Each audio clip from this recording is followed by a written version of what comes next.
God thinks the relationships are important. So what about sex then? The most common Christian viewpoint is that sex is a gift from God created for a married man and a woman. However, some of you might be thinking that's a bit old-fashioned, but the reality is, in the society we live in today, that sex has been horribly abused. Yeah, it's true. It's really true. It's really sad that you hear tens of thousands of people are trafficked every year for their bodies. You hear horrible stories on the news of sexual assault and rape, and it seems like somewhere down the line we have maybe mistaken and abused this gift that God has for us. Maybe it's not so much the case that this traditional view on where sex is about God spoiling people's fun. It's about where is the safest and best place that this gift that God has given us can be enjoyed in. Now, we are sexual beings with sexual desires, and that's not a bad thing, but it's when people act in ways that damage people, their self-esteem, their personhood, their very kind of core of their beings. That's when it gets really dangerous, and that's why some Christians believe that things like porn and sleeping around aren't God's best plan for us and for sex. It's like they're an emptier version of what God has designed for us. Now, other Christians might take different views on sex, and that's absolutely fine, but the key thing to remember, I guess, is that the Bible says that God is love, and everything that He has created, He has done out of perfect love, which means that sex, in its best context, should be done in perfect love. So the question maybe is the way that we are viewing sex loving? So is the plan then for us to get married, have sex and live happily ever after? But no, that's not the case for everyone. Singleness is an amazing thing that God created. And there is such a pressure in this society today that we have to be in a relationship. When you look in the New Testament, some of the most influential people like Jesus and Paul, they were actually single. If we look in the Bible, in 1 Corinthians 7 verses 8 to 9, we can see right here, "Now to the unmarried and to the widows, I say that it would be better for you to continue to live alone as I do.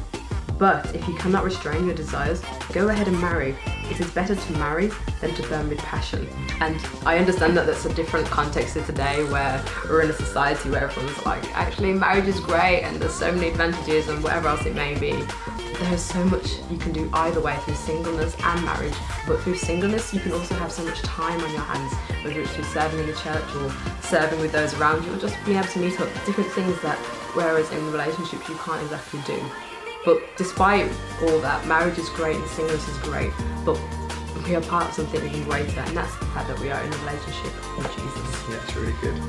And then of course there's that really tricky question, isn't there? That glaring one that many people that aren't Christians challenge Christians about, and that's around same-sex attraction. Why is it that people with same-sex attraction, why is it that they can't enjoy the same things that people with opposite-sex attractions can enjoy? And it's really tough. Now, the Bible does speak a little bit around this area. There's kind of 4 specific passages that you can look at: Genesis 19, Leviticus 18, Romans 1, and 1 Corinthians 6. And in each of these cases, the passages talk about same-sex acts rather than general same-sex attraction. It's interesting to note that Jesus never talks about same-sex attraction, and love is mentioned 300 times more than same-sex attraction, and money is mentioned 800 times more than same-sex attraction. And like many things we've spoken about, there are grey areas. It is tough to get your head around. There's always a kind of parts of the picture that we don't fully maybe get. So if that is you, we encourage you to get stuck into the Bible and of course pray about it as well, and get in touch with someone you trust.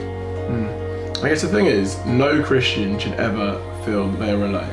The point of like a Christian family is that we all come together. I remember this quote that said like, church shouldn't be a museum for good people, but actually it's a hospital for the broken. And that way it means that everyone's welcome, despite those things that actually we mess up on when we miss the mark, right? But it should be a family that is founded in love, because God loves all of us, despite our marital status or whether we're single or not. So if you have enjoyed this video, please give it a big thumbs up. And if you or anyone you know can benefit from the videos you've just watched, then please hit share and share it around. And if you haven't already, please subscribe.